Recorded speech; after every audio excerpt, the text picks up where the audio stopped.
বন্ধুরা, এই প্রকৃতি আমাদের 5টি তত্ত্ব দিয়ে তৈরি করেছে, কিন্তু এই কলিযুগের মানুষেরা এর মধ্যে আরও একটি তত্ত্ব যোগ করে দিয়েছে, আর সেটা হলো অর্থ, টাকা।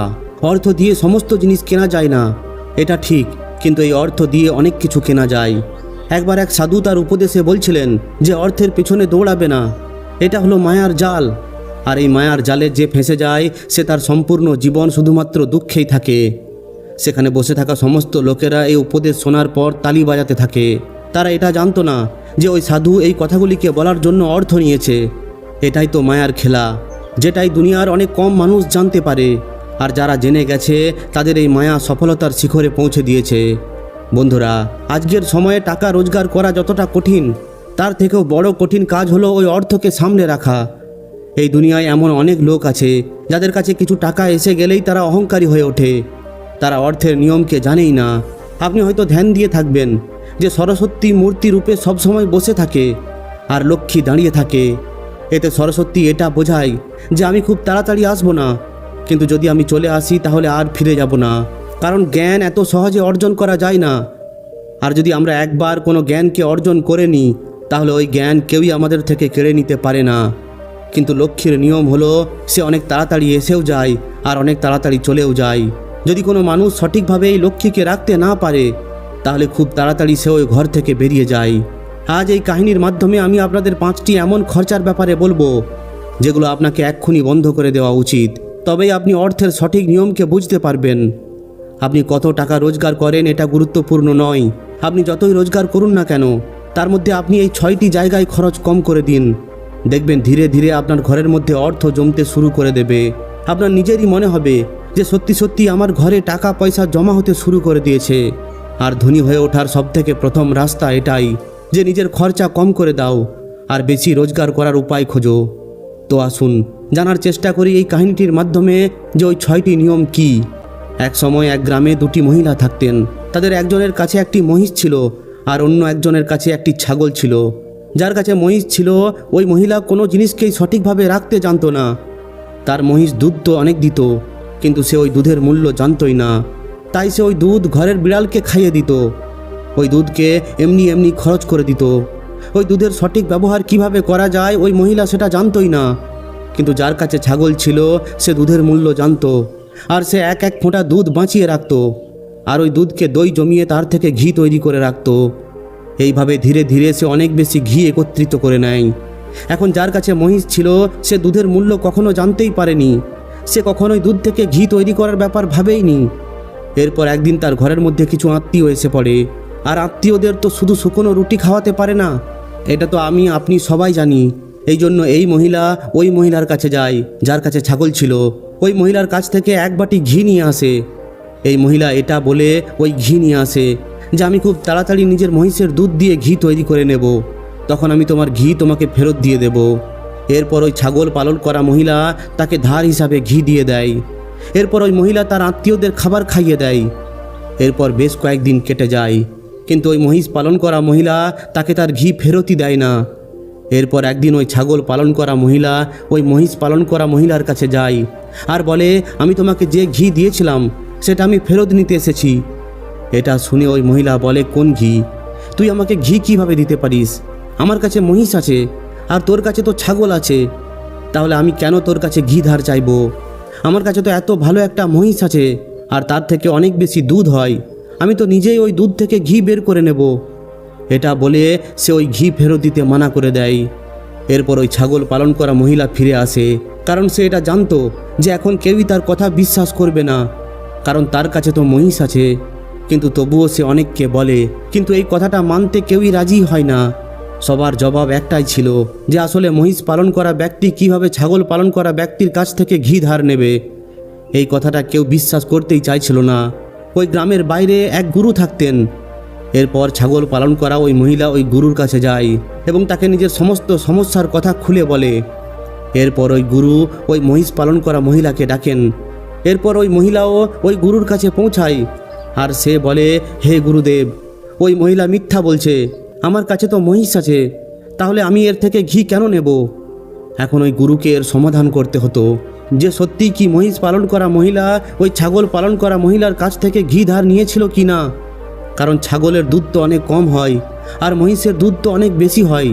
তাহলে এমন কি দরকার পড়লো যে একজন মহিষ পালন করা মহিলাকে ছাগল পালন করা মহিলার থেকে ঘি ধার নিতে হলো? গুরু অনেকক্ষণ ধরে ভাবেন। এরপর তিনি দুই মহিলাকে নিজের কাছে ডেকে এক এক গ্লাস জল দিয়ে বলেন, এই জল নিয়ে যাও আর দুজনেই ভালোভাবে হাত পা ধুয়ে এসো। এখন এই এক গ্লাস জল দেখে ওই মহিষ পালন করা মহিলা বলে যে, গুরুদেব, শুধু এই এক গ্লাস জল দিয়ে কিভাবে হাত পা ধুতে পারবো? কিন্তু ওই ছাগল পালন করা মহিলা ওটা নিয়েই চলে যায় আর সে খুব ভালোভাবে নিজের হাত পা ধুয়ে নেয়। আর এরপরেও সে গ্লাসের মধ্যে একটু জল বাঁচিয়ে নিজের গুরুর কাছে ফিরে আসে। কিন্তু ওই মহিষ পালন করা মহিলা ওই জলের গ্লাস নিয়ে যায়। এরপর ওই জল দিয়ে সে শুধুমাত্র হাত ধুয়েই গ্লাসকে খালি করে ফিরে আসে। এরপর যখনই ওই দুটি গ্লাসকে গুরুর সামনে রাখা হয়, তখনই ওই গুরু বলেন যে মহিষ পালন করা মহিলা ছাগল পালন করা মহিলার কাছ থেকে ঘি নিয়েছিল আর তাকে ওই ঘি ফেরত দেওয়া দরকার। এখন গ্রামের যে সমস্ত লোকেরা পাশেই বসেছিল তারা বলে, হে গুরুদেব, এতে করে কিভাবে প্রমাণিত হয় যে মহিষ পালন করা মহিলা ছাগল পালন করা মহিলার থেকে ঘি ধার নিয়েছিল? এরপর গুরু তাদের বলেন, একটু ওই গ্লাসের দিকে ধ্যান দাও। এই মহিলা এক গ্লাসের মধ্যে একটু জল বাঁচিয়েও নিয়েছে আর সে হাত পা মুখ ভালোভাবে ধুয়েও নিয়েছে। এটা হলো যে কোনো জিনিসের গুরুত্বকে বোঝা। আর অন্য মহিলা শুধুমাত্র হাত ধুয়েই সমস্ত জলকে শেষ করে ফেলেছে, কারণ সে এই জলের গুরুত্বই বোঝেনি। আর যে জিনিসের আমাদের কোনো কদর থাকে না, গুরুত্ব থাকে না, তাহলে সেটা আমাদের কাছে যতই থাকুক না কেন সেটা নষ্ট হয়েই যায়, সেটা শেষ হয়েই যায়। আর যদি আমাদের কাছে কোনো জিনিস কম থাকে আর যদি আমরা সেটার সঠিকভাবে ব্যবহার করি আর যদি আমরা তার মূল্যকে জানি, তাহলে অবশ্যই আমরা তার থেকে লাভ পেতে পারি। যেমন এই ছাগল পালন করা মহিলা এই ছাগলের দুধ বাঁচিয়ে তার থেকে মাখন বের করে আর তার থেকে ঘি তৈরি করে। আর মহিষ পালন করা মহিলার দুধের কোনো কদরই ছিল না, এই জন্য এই দুধ থাকা সত্ত্বেও তার ঘরের আত্মীয়দের জন্য ঘি ছিল না। এই কথাটাই সত্য। এরপর মহিষ পালন করা মহিলাটি ওই গুরুর চরণে লুটিয়ে পড়ে আর বলে, হে মহারাজ, আমাকে ক্ষমা করে দিন, আমি এখনই বাড়িতে গিয়ে তাকে ওই ঘি ফেরত দিয়ে দেব। এরপর গুরু বলেন, এক ফোঁটা দিয়েই সাগর তৈরি হয়। আমাদের পূর্বপুরুষেরা এই কথাটা এমনি এমনি বলেনি। আমাদের ছোট ছোট সাশ্রয় আমাদের ভবিষ্যতে অনেক বড় একটি লাভ হিসাবে আমরা পাই। আর এই কথাটি অনেক কম মানুষেরা জানেন। আর এই কথাটা আমাদের ঘরের লক্ষ্মীর ওপরও লাগু হয়। যদি আমরা লক্ষ্মীকে বাঁচাই, তাহলে ওই লক্ষ্মী আমাদের ভবিষ্যতে অনেক লাভ হয়ে ফিরে আসবে। বন্ধুরা, এই কাহিনীটি তো আপনি বুঝতে পারলেন। তাহলে আসুন এখন জানা যাক ওই 6টি খরচার ব্যাপারে, যেগুলো আমাদের আজ এক্ষুনি বন্ধ করে দেওয়া উচিত। সবথেকে প্রথম হলো লোক দেখানো খরচা। আপনার আশেপাশে কেউ কোনো দামি গাড়ি নিয়ে নিল, তো এখন আপনার মনের মধ্যেও জ্বলন হতে শুরু করে যে আমাকেও খুব তাড়াতাড়ি গাড়ি নিতে হবে। আর এই লোক দেখানো খরচাই আপনাকে সম্পূর্ণ জীবন গরিব করে রাখে। বন্ধুরা, আমাদের মধ্যে এমন অনেক মানুষ আছে যারা শুধুমাত্র লোককে দেখানোর চক্করে এমন অনেক জিনিসপত্র কিনে নিয়ে আসি যাতে অন্যের সামনে নিজের স্ট্যাটাস অনেক বেশি হয়। গাড়ি কিনে ফেলা, দামি অলংকার কিনে ফেলা, দামি মোবাইল কিনে ফেলা, অথবা এমন কোনো দামি জিনিস কিনে ফেলা যেটা আমাদের নিজেদের জীবনে কোনো দরকারই পড়ে না। আর যখন কেউ তাকে এটা বোঝায়, তখন সে তাকে বলে, আমি কারোর থেকে কম নাকি? তারা এটা বোঝে না যে এতে শুধুমাত্র আমাদের ক্ষতি হয়। যদি আপনাকে সত্যি সত্যি ধনী হওয়ার রাস্তায় চলতে হয়, তাহলে এই সমস্ত খরচা সবথেকে প্রথমে আপনাকে বন্ধ করতে হবে আর ওই অর্থ অন্য কোনো জায়গায় নিয়োগ করতে শিখতে হবে। আমি এটা বলছি না যে আপনি আপনার শখ পূরণ করবেন না। আমার কথার অর্থ হলো যে জিনিসটি আপনার দরকার আপনি শুধুমাত্র সেটাই নিন। কাউকে দেখে লোকেদের দেখানোর জন্য কোনো জিনিস কিনতে যাবেন না। দ্বিতীয় কথা হলো নানান কোম্পানির নানান স্কিম থেকে দূরে থাকুন। নিজের জিনিসপত্রের অধিক বিক্রির জন্য আলাদা আলাদা ব্র্যান্ড ও যে সমস্ত কোম্পানি থাকে তারা লোভ দেখানো নানান স্কিম নিয়ে আসে, কিন্তু এটা তাদের মার্কেটিং করার একটি রণনীতি হয়ে থাকে যেটা আমরা বুঝতে পারি না। আর অনেক মানুষ আলাদা আলাদা স্কিমের চক্করে এসে ওই জিনিসটিও কিনে নেয় যেটা আমাদের দরকারই নেই। যদি আমরা মার্কেটে যাই আর আমরা এটা জানতে পারি যে 50% ডিসকাউন্টে ঘড়ি পাওয়া যাচ্ছে, যেখানে আমাদের ঘরে 2-3টি ঘড়ি এমনিতেই রাখা আছে, কিন্তু তবুও আমরা ঘড়িটি কিনে ফেলি। আমরা এটা বুঝতে পারি না যে এই সমস্ত কিছু হলো মার্কেটিং করার একটা রণনীতি। এতে আমাদের কোনো লাভ হয় না, এর বদলে ওই কোম্পানিটি সবথেকে বেশি লাভ হয়। এই জন্য এই ধরনের শখ কখনোই থাকা উচিত নয়, কারণ এগুলোই হলো গরিব হওয়ার সবথেকে গুরুত্বপূর্ণ কারণ যে জিনিসটা আমাদের দরকারই নেই তার উপরে আমরা লক্ষ্মীকে খরচ করে দিই। এতে আমাদের ঘরের লক্ষ্মী বিরক্ত হয়ে পড়ে, এরপর সে ধীরে ধীরে আমাদের ঘর থেকে বেরিয়ে যেতে থাকে। তৃতীয় খরচ হলো ঋণ বা লোন।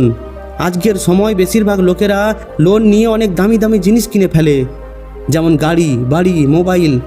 এরপর তার পয়সা মাসের পর মাস বাড়তেই থাকে। যেমন আজকাল আমরা ক্রেডিট কার্ড ব্যবহার করি। ক্রেডিট কার্ড আমাদের টাকা খরচ করার জন্য বলে। যে টাকা আমাদের কাছে আছে কিংবা যে টাকা আমাদের কাছে আসতে চলেছে, ওই টাকাকে আমরা খরচ করে ফেলি। তাহলে ভাবুন, এইভাবে আমরা কিভাবে ধনী হব? যে টাকা আমাদের কাছে পৌঁছায়নি, ওই টাকাকেও আমরা খরচ করে ফেলি। আর আমরা ধনী হওয়ার কথা ভাবি, ধনী হওয়ার ভিডিও দেখি, কিন্তু ওই পদ্ধতি পালন করি না।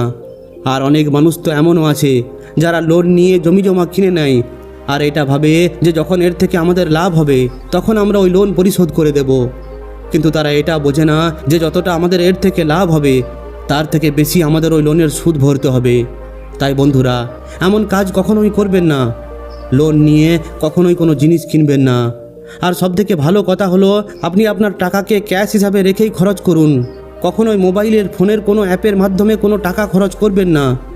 আপনি হয়তো এটা জানেন না যে আপনি যখন কোনো জিনিস কেনেন, এরপর ফোন থেকে পেমেন্ট করেন, তখন আপনার টাকা খরচ হওয়ার ব্যাপারে কোনো অনুভবই হয় না, কারণ ওই টাকা আপনার পকেট থেকে নিজের হাত দিয়ে বের হচ্ছে না। কিন্তু যদি ওই টাকা নিজের পকেট থেকে নিজের হাত দিয়ে খরচ করেন, তাহলে আপনার এটা অনুভব হবে যে আরে টাকা তো খরচ হয়ে যাচ্ছে। বিশ্বাস না হলে এমনটা করে দেখবেন। মার্কেটে যাবেন আর কোনো জিনিসের টাকা নিজের ফোন থেকে পেমেন্ট করবেন, দেখবেন আপনার এই অনুভবই হচ্ছে না যে আপনার টাকা খরচ হচ্ছে, আপনার টাকা বেরিয়ে যাচ্ছে। কিন্তু যেদিন আপনি নিজের পকেট থেকে বের করে দেবেন, ওই দিন আপনার অবশ্যই মনে হবে যে আরে আমার টাকা খরচ হয়ে যাচ্ছে। চতুর্থ কথা হলো, নিজের ভাবনার উপর, আবেগের উপর নিয়ন্ত্রণ রাখতে হবে।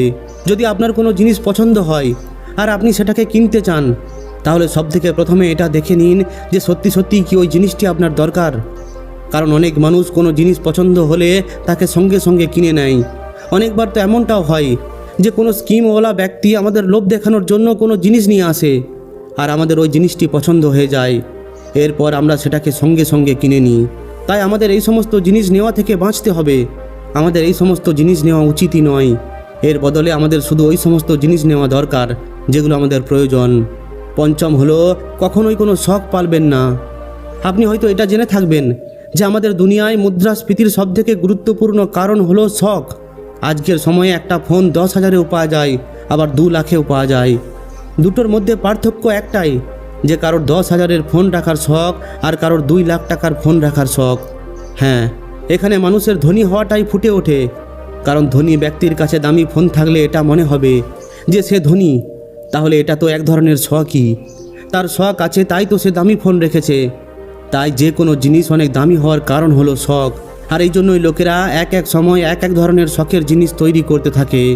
ভালো ভালো জিনিস তৈরি করে আমাদের কাছে লোভ দেখানোর জন্য নিয়ে আসে, যাতে করে আমাদের ওই জিনিসটি পছন্দ হয়ে যায় আর আমরা সঙ্গে সঙ্গে সেটা কিনে ফেলি। কারণ তারা জানে যে না তো লোকেদের শখ শেষ হবে আর না তো তাদের মার্কেটিং বন্ধ হবে। এই জন্য নিজের শখকে নিয়ন্ত্রণে রাখুন। যতটা পারা যায় কম শখ পালন করার চেষ্টা করুন। কারণ শখ পালন করে আমাদের জীবন চলে না। এর বদলে পরিশ্রম করার ফলে এবং নিজেদের টাকাকে সঞ্চয় করে আমাদের জীবন চলে। কারণ আজকের সময় টাকাই হলো সমস্ত কিছু। যতই আজকের সময় আমাদের কিছু লোকেরা এটা বলতে থাকুক যে টাকাই সব কিছু নয়, কিন্তু যদি তাদের জীবনে সঠিকভাবে ধ্যান দিয়ে দেখা যায়, তাহলে দেখা যাবে টাকাই হলো তার জীবনের সমস্ত কিছু। সেই টাকার জন্যই এদিকে ওদিকে দৌড়াতে থাকে আর আমাদের বলে যে টাকার পিছনে দৌড়াবে না। তো বন্ধুরা, এই ভিডিওর মাধ্যমে অযথা খরচ না করার ব্যাপারে কিছু মূল্যবান তথ্য আপনাদেরকে জানানো হলো। যদি এই ভিডিওটি সত্যি আপনাদের উপকৃত করে থাকে, তাহলে অবশ্যই একটি লাইক ও শেয়ার করে দিন। আর যদি এই ধরনেরই আরও শিক্ষামূলক ভিডিও পেতে চান, তাহলে আমাদের এই চ্যানেলটিকে অবশ্যই সাবস্ক্রাইব করে নিন।